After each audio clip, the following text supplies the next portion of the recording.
Welcome back, guys. Today I'm going to be talking about why it's important to unequivocally learn how to trust your ideas as an artist. So let's dive in.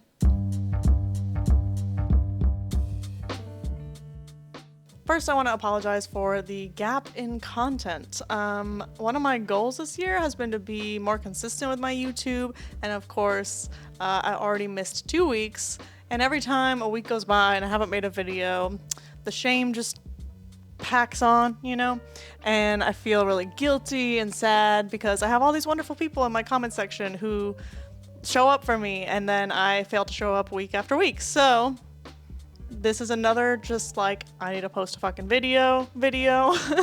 And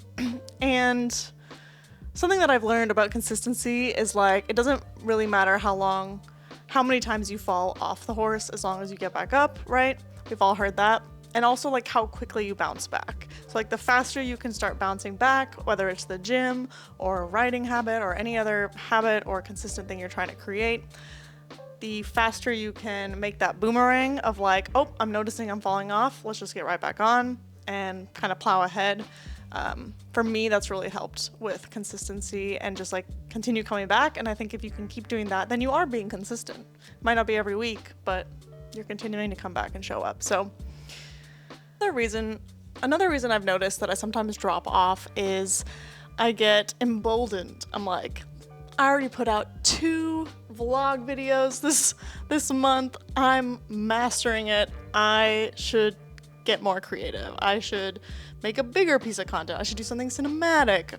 And I get like really jazzed up and excited, and I start going on that idea and filming for it and putting effort in. And then I'm like, okay, well, I'm putting so much effort into this, I'm gonna have to skip the vlog this week. And then it becomes the next week, shoot, I didn't even move forward on my cinematic thing, and I didn't have time for a vlog. And so then the cycle kind of begins. So I feel like it's in my best interest to put these low effort vlogs out first and prioritize those, and then anything extra, which is what I intended to do and then just blatantly failed, but anything extra creative with extra time involved is going to have to be secondary. So that's something I'm learning. But that being said, I'm having a lot of fun experimenting with some different styles of videos and getting more creative, and I really can't wait to share them with y'all.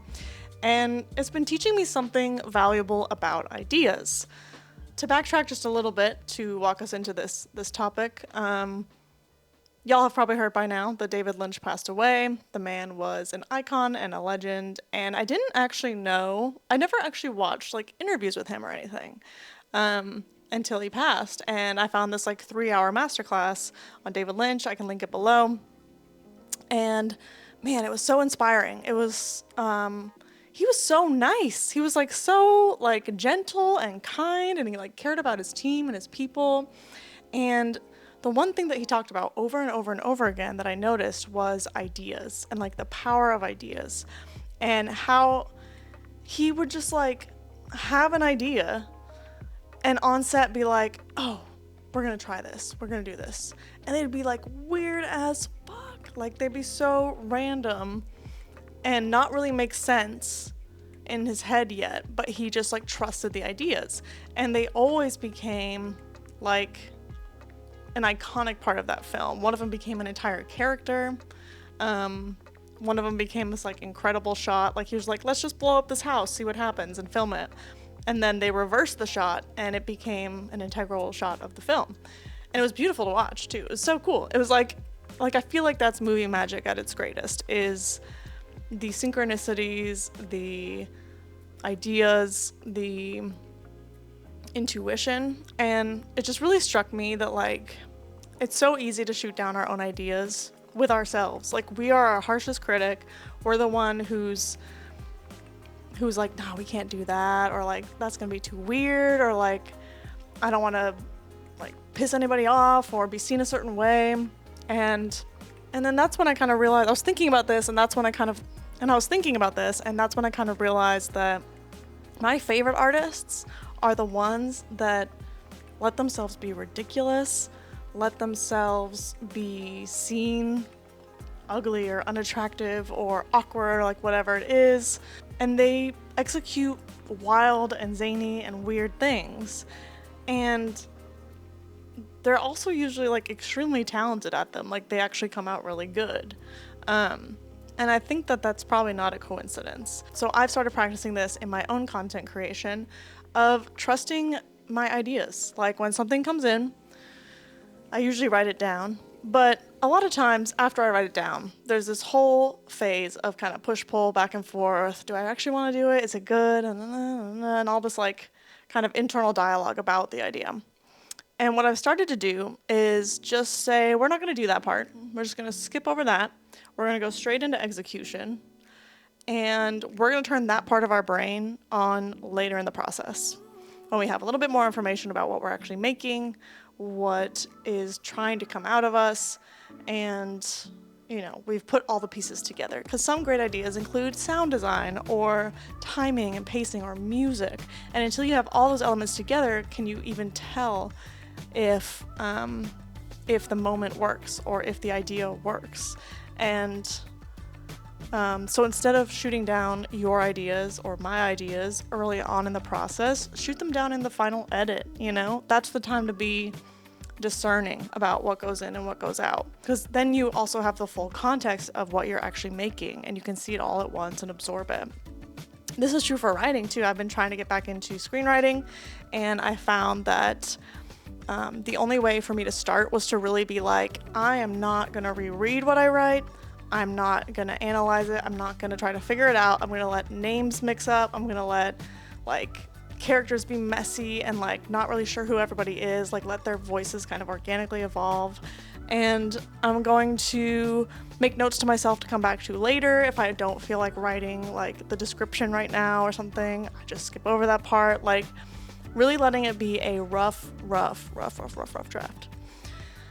And it's been very liberating. I've been able to write 11 pages already when I haven't written any pages in a decade. And it's only because I'm turning off the part of my brain that is critical and trying to figure everything out and control everything, and letting the art organically come out of me and be something that I experience and figure out as I go.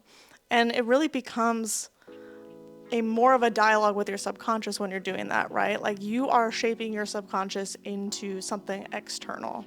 So it's not really supposed to make sense yet. I think that's a normal part of the process.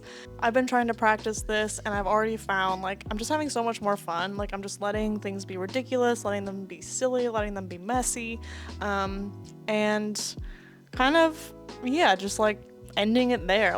I don't have to have this all figured out. And I think so many of us probably work in branding or commercial stuff or the film industry where everything is set in stone in pre-production and then you execute boom, boom, boom, boom, boom, But this isn't that. This is my art. And if David Lynch taught me anything, he's one of the most successful filmmakers in the world, was that he never closes off the ideas. He lets them in pre-pro and the writing and all this stuff, and he continues to let them in, throughout filming. And that's where spontaneity comes from and magic comes from, and, things that you couldn't possibly, things that are better than you could have possibly imagined. So, that's kind of what I've been mulling on as an artist and working on doing for myself, so I can get out of my own way a little bit and start to really find my actual voice as a creator, because I think it's so easy to get lost in what other people are doing and compare ourselves and wish that we were cinematic like this guy over here on YouTube, or a better, or oh, I should have a niche or whatever. I need to know what I'm doing all the time. And this YouTube channel honestly has been a process for me in letting it unfold and not knowing where it's going yet, and trying to be okay with that. So I really appreciate y'all being along for the ride. I'm so glad you're here. I hope you enjoyed this topic today. I know I kept it a little short and sweet, but I can't wait to show you guys what I've been working on and give you more of my honest interpretation of the world and communicate my thoughts a little bit more visually. So and then also keep this vlog going, because this seems to be a really good way to get my thoughts out and just keep engaging with my community. So I'd love to hear from you guys in the comments if you ever have a question for me or a topic you want me to cover. Otherwise, I will see you next week for a brain dump just like this one. All right, I'll talk to you guys soon.